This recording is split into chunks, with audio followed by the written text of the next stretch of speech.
A massive turnout against an embattled president. Tens of thousands took to the streets of downtown Bogota against social and economic reforms proposed by Colombia's first leftist government. Some protested for the first time, like 66-year-old Miriam Chaparro. We are protesting against Petro's healthcare reforms. He wants to get rid of the private insurers. He's depleting them on purpose. We can't allow that. Same with our pensions. He wants to use our savings for his plans, and we can't allow that either. The rallies were even larger in Colombia's second city, Medellin. Doctors and medical workers saying they fear the reforms could destabilize the system.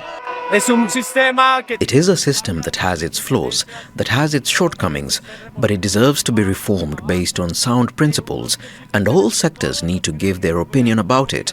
This belongs to everyone. Health is not a game, it is a right. Petro won the elections riding a wave of discontent against the country's traditionally conservative politics in one of the most unequal countries in the world.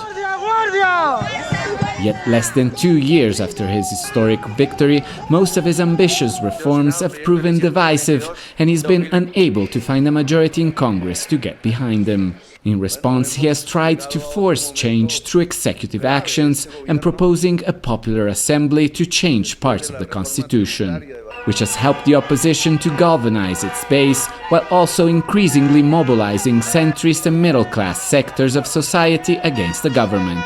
This has to make the government reconsider, because there is a very large and ever increasingly present segment of the population that is in disagreement with its policies and its way of governing. If the government decides to ignore it or minimize it, it does so at its own risk. Sunday's turnout shows that there's growing discontent in a sector of Colombian society against the government of Gustavo Petro, and in particular the way he's been trying to push forward his reform.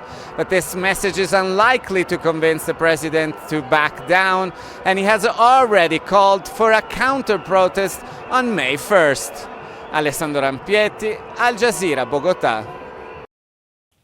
Make sure to subscribe to our channel to get the latest news from Al Jazeera.